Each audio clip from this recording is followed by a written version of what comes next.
Have you ever done everything right for your health? More vegetables, more smoothies, less junk, and yet you still wake up exhausted with swollen ankles, brain fog, or a quiet sense that something inside your body just isn't right anymore? Most people brush that feeling off. They tell themselves it's stress or age or just another long week. But what if that quiet discomfort is something far more serious, something that almost never screams until it's already too late? Here's the urgent truth most people never hear. Your kidneys don't warn you the way your heart or lungs do. They don't cause sharp pain. They don't stop you in your tracks.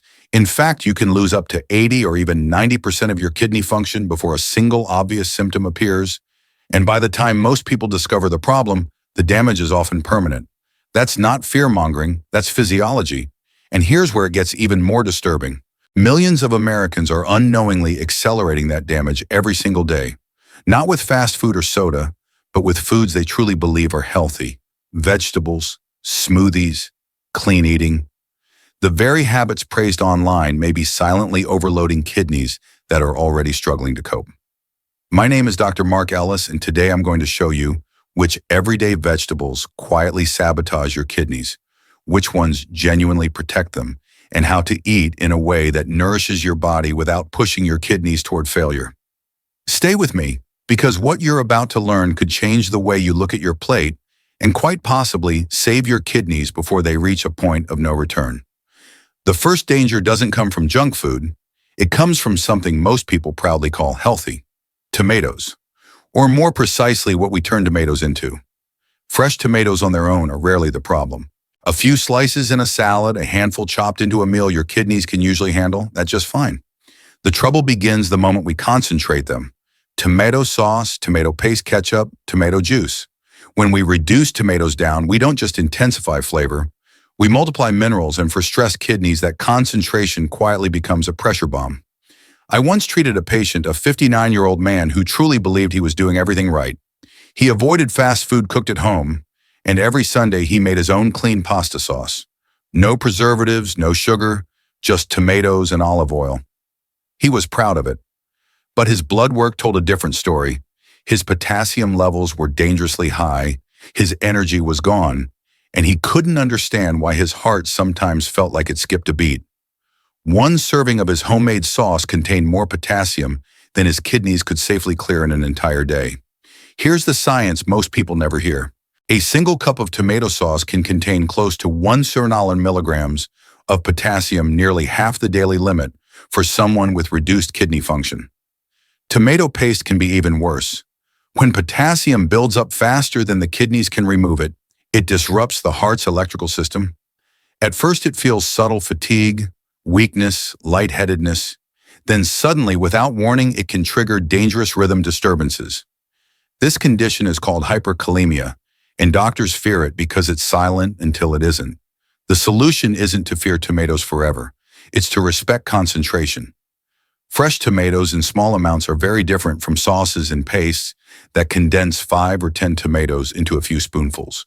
When that patient switched to fresh diced tomatoes, reduced his portions, and relied on herbs instead of heavy sauce, his potassium normalized and his energy came back. Small change, massive difference.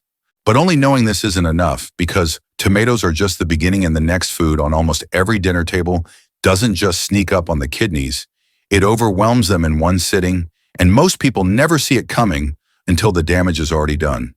If concentrated tomatoes are the slow pressure building inside your kidneys, the next danger is far more familiar and far more deceptive. Potatoes, baked, mashed, roasted, fried. They sit at the center of family dinners, holidays, and comfort meals. They feel safe. They feel traditional. And that's exactly why they're so dangerous for weakened kidneys, because no one ever warns you that a single medium baked potato can contain up to 1,000 milligrams of potassium, sometimes more than an entire day's safe limit in one serving. I remember a 64-year-old grandmother who came into the emergency room after a holiday meal, confused and terrified. She had done everything she was told to do, cut sugar, avoided processed food, filled her plate with what she thought were clean sides: mashed potatoes, sweet potatoes, roasted potatoes. Within hours, her potassium spiked so high that her heart rhythm became unstable. She didn't feel pain at first, just weakness, dizziness. Then the monitors started alarming. That's how fast potassium overload can turn from invisible to life-threatening. Here's the physiology behind it. Your kidneys are responsible for keeping potassium in a very narrow range, usually between 3.5 and 5.0 milliequivalents per liter. When kidney function slows from age, blood pressure, diabetes, or early disease, that balance breaks. Potassium builds up like water behind a dam. At first, nothing seems wrong. Then suddenly, the electrical signals that control your heartbeat begin to distort. Doctors don't call hyperkalemia dangerous because it's dramatic. They call it dangerous because it's quiet.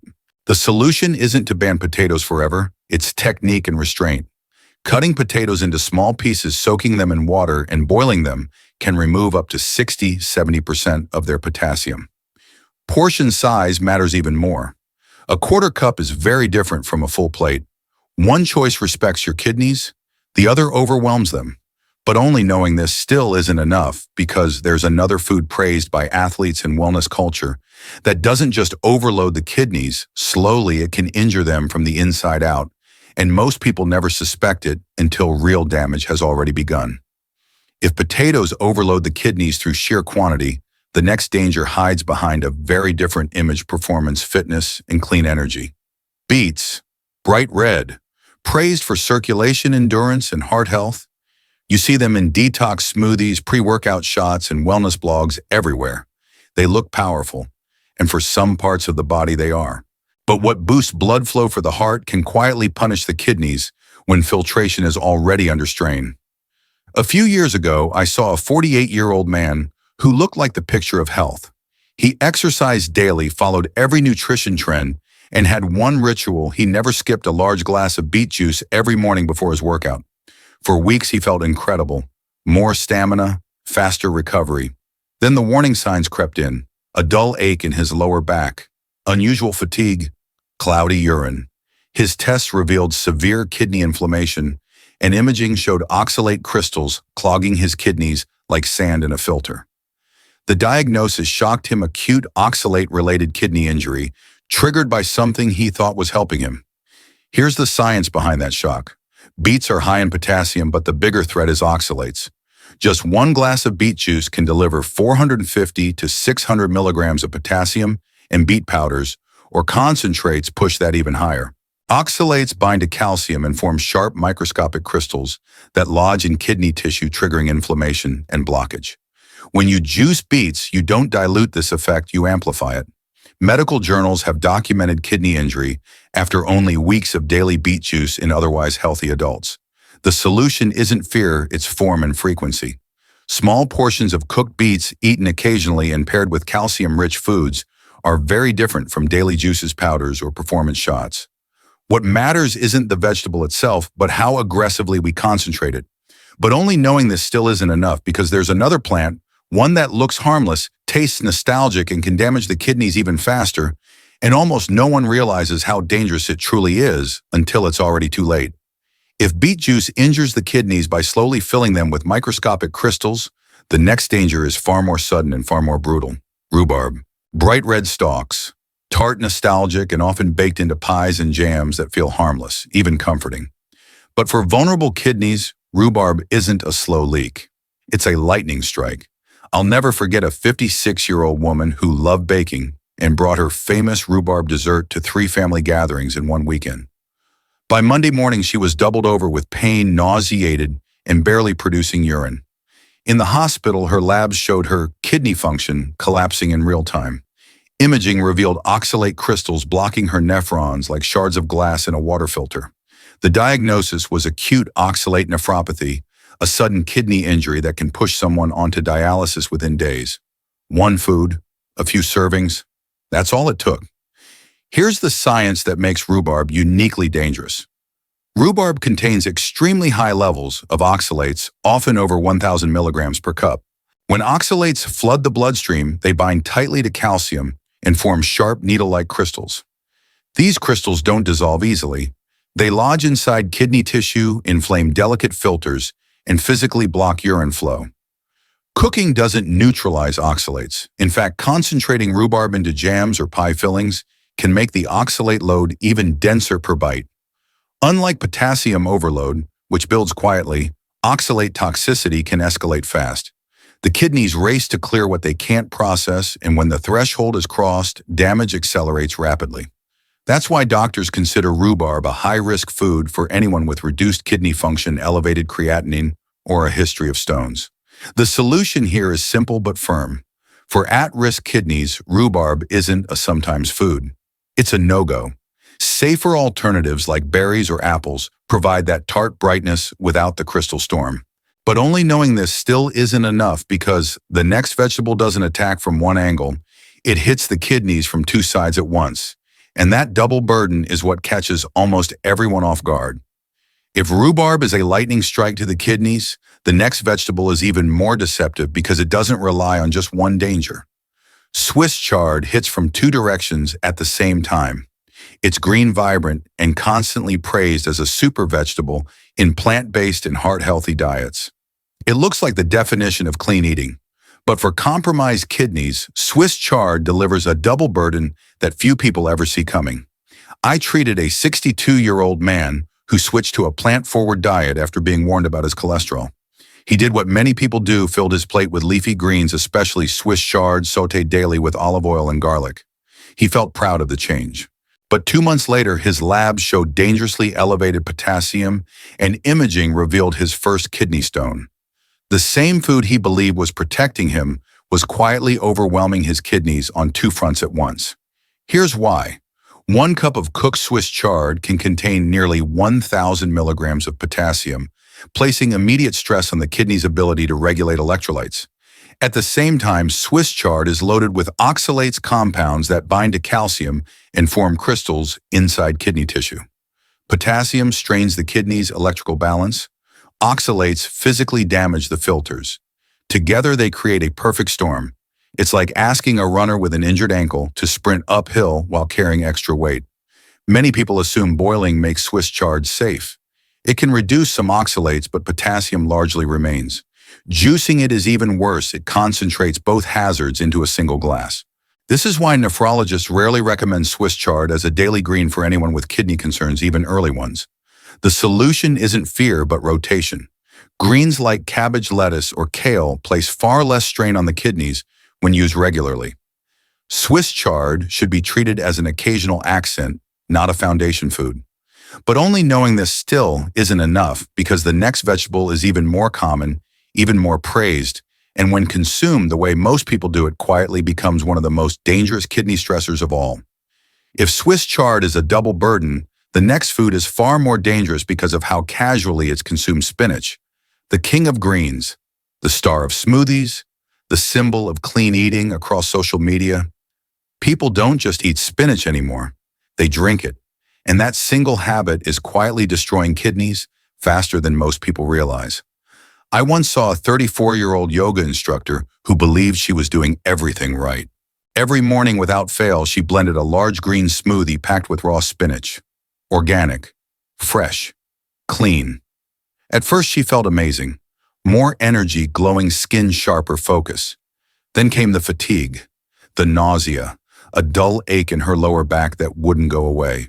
Her tests revealed severe kidney inflammation, and imaging showed oxalate crystals packed into her kidneys like wet sand hardening in a drain. She was diagnosed with acute oxalate-related kidney injury and narrowly avoided temporary dialysis. Here's what makes spinach uniquely dangerous. Spinach contains some of the highest oxalate levels in the plant world, roughly 170 milligrams per 100 grams. That might not sound alarming until you realize that a single smoothie often contains 3 to 4 cups of raw spinach. That's not a salad, that's an oxalate flood. When oxalates bind to calcium, they form sharp crystals that lodge in kidney tissue, damaging filtration tubules and blocking urine flow. Cooking spinach reduces some oxalates, but blending it raw delivers a concentrated dose straight to the kidneys. This is why green detox trends backfire. You're not cleansing your kidneys. You're overloading them. The kidneys don't need flushing. They need relief. Rotating greens, limiting spinach, and choosing lower oxalate options like cabbage, lettuce, zucchini, or parsley can dramatically reduce this risk. But only knowing this still isn't enough, because the real trap isn't just spinach. It's the entire detox culture that convinces people their kidneys need cleansing, when in reality that belief may be doing the most damage of all. If spinach is the spark that lights the fire, the real fuel is the belief system behind it, the detox myth. The idea that your kidneys need to be cleansed, flushed, or reset with aggressive drinks and routines. This belief sounds modern, scientific, and empowering. In reality, it's one of the most damaging lies in wellness culture today. I've had patients sit across from me and say, "Doctor, I'm doing a kidney detox to help you." They were drinking green juices, herbal cleanses, concentrated powders, convinced they were giving their kidneys a break. But their lab results told the opposite story. Rising creatinine, worsening filtration, more inflammation. Because the kidneys are not passive filters waiting to be cleaned. They are living organs that work 24/7, and when you overload them, they don't detox, they break down. Here's the science that flips the narrative. Healthy kidneys already filter 180 liters of blood per day, removing waste, balancing electrolytes, and regulating fluid automatically. They don't need help flushing toxins. What they need is stability. When you introduce concentrated detox drinks high in potassium oxalates, herbal compounds, or unregulated extracts, you increase the kidney's workload at the exact moment they're asking for less. Studies consistently show that extreme detox regimens can worsen kidney markers, especially in people with early or undiagnosed kidney impairment. The solution is relief, not cleansing. Fewer extremes, fewer concentrates, more gentle, consistent nourishment. When patients stop chasing detox trends and instead reduce kidney load, lower potassium spikes, fewer oxalates, less concentration, their numbers often stabilize or even improve without any cleanse at all. But only knowing this still isn't enough, because once you let go of the detox illusion, the next question becomes critical. Which vegetables actually help the kidneys recover instead of pushing them closer to failure? Once people let go of the detox illusion, a quiet question usually follows. So what can I eat without hurting my kidneys? This is where healing finally begins, and it starts with a vegetable. Most people overlook because it isn't trendy or flashy. Cauliflower. No bright colors, no superfood hype. Just quiet, reliable protection. I remember a 67-year-old woman who came to my clinic exhausted and scared. Her creatinine was creeping up, her mornings felt heavy, and she was convinced dialysis was inevitable. She didn't need a radical plan. We made one simple swap. Instead of mashed potatoes at night, she tried mashed cauliflower with olive oil and garlic. Instead of heavy sides, she roasted cauliflower or turned it into rice. 6 weeks later, her potassium stabilized, the swelling eased, and she told me something that stayed with me. For the first time in years, I don't wake up feeling poisoned. Here's why cauliflower works when so many vegetables don't. 1 cup of cooked cauliflower contains under 100 milligrams of potassium, very low phosphorus, and almost no oxalates. That combination is rare. It gives your kidneys fiber, antioxidants, and hydration without forcing them to fight electrolyte overload or crystal formation. Cauliflower also belongs to the cruciferous family, rich in compounds like sulforaphane, which helps reduce inflammation and oxidative stress. 2 drivers of kidney cell damage. Think of cauliflower as a soft landing for your filtration system. It nourishes without pressure, supports without demanding extra work, and it's versatile enough to replace foods that quietly sabotage kidney health. Roasted, mashed, steamed, or riced, it lets people eat real satisfying meals while giving their kidneys room to recover. But only knowing this still isn't enough, because cauliflower protects by being gentle, and the next foods don't just protect gently, they actively defend your kidneys and blood vessels in a way most people never expect. After the quiet protection of cauliflower, it's time to talk about foods that don't just ease the burden on your kidneys, they actively defend them. And 2 of the most powerful allies in that fight are surprisingly simple: red bell peppers and garlic. Colorful, familiar, and often underestimated, these foods work behind the scenes to protect both your kidneys and the blood vessels that feed them. I think of a 61-year-old patient with early kidney disease and stubborn high blood pressure. He loved flavor, but his meals were drowning in tomato sauce and salty seasonings. We didn't overhaul his diet, we redirected it. Tomato-heavy sauces became roasted red bell peppers, blended with olive oil. Salt became crushed garlic. Within weeks, his potassium stabilized, his blood pressure dropped by nearly 10 points, and he told me something telling: "I feel lighter after eating not heavy and swollen anymore. Here's why this combination matters. Red bell peppers are naturally low in potassium and phosphorus, yet incredibly rich in vitamin C, beta-carotene, and flavonoids, compounds that fight oxidative stress, a major driver of kidney and vascular damage. 1 cup provides over 150% of daily vitamin C without overwhelming the kidneys. Garlic adds another layer of defense. When crushed, it releases allicin, a sulfur compound shown to reduce inflammation, relax blood vessels, and lower blood pressure. Less pressure in the vessels means less strain on the kidney's delicate filters. This pairing does something most medications can't do alone. It improves circulation while reducing inflammatory damage, all without adding mineral load. And because kidney health and heart health are inseparable, protecting blood flow is one of the most powerful ways to slow kidney decline. But only knowing this still isn't enough, because there's one final vegetable, quiet, inexpensive, and often ignored, that doesn't just protect your kidneys today, it helps train them to defend themselves long-term, and that difference can decide everything. After foods that actively defend blood vessels and ease pressure on the kidneys, the final vegetable does something even more powerful. It helps your body learn how to protect itself. Cabbage. Plain, inexpensive, often ignored. Yet for kidney health, it may be one of the most strategic foods you can put on your plate. I remember a long-term patient with chronic inflammation and slowly declining kidney function. He wasn't looking for miracles. He just wanted stability. We didn't add supplements or powders. We added cabbage, lightly steamed, sautéed with garlic, or stirred into soups 3 times a week. Nothing dramatic.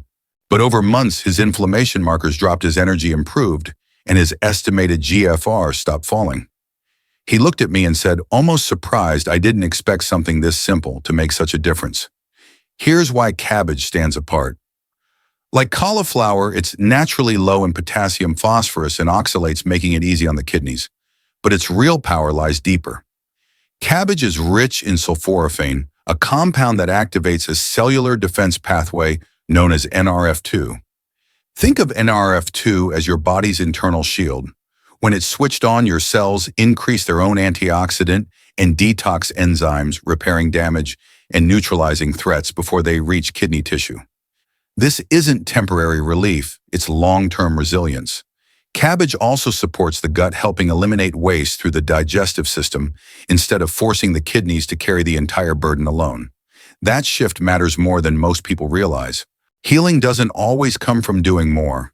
Sometimes it comes from doing less, but doing it consistently. But only knowing this still isn't enough, because even the best foods won't protect your kidneys if you don't understand the one final principle that ties everything together. The rule that determines whether your daily choices quietly heal your kidneys or slowly push them toward failure. If you've made it this far, I want you to hear this clearly. You are not late, and you are not powerless. Kidney damage doesn't happen overnight, and neither does healing. What matters most is awareness, the moment you stop guessing and start understanding what your kidneys truly need. You don't have to change everything at once. One smarter choice, one gentler meal, one less burden on your body today than yesterday. That's how real protection begins. I know how overwhelming health information can feel, especially when your kidneys don't give you loud warnings. That's why I create these videos, to help you cut through the noise, avoid silent mistakes, and make decisions that actually support your body instead of stressing it further. If this video helped you see food differently, save it now, so you can come back to it whenever you're unsure about what to eat or what to avoid. This isn't just a video, it's a guide you may need again. And if you care about protecting your kidneys long-term, subscribe to the channel and turn on notifications. Every week I share the latest medical insights, real patient stories, and practical nutrition strategies backed by science, not trends, so you can take care of your kidneys with confidence, not fear. Remember this, your kidneys may be quiet, but they respond quickly to kindness. Treat them with respect, reduce their load, and give them time, and they will work for you far longer than you might expect. I'm Dr. Mark Ellis, and I'll be here with you every step of the way. Take care of your kidneys, take care of yourself, and I'll see you in the next video.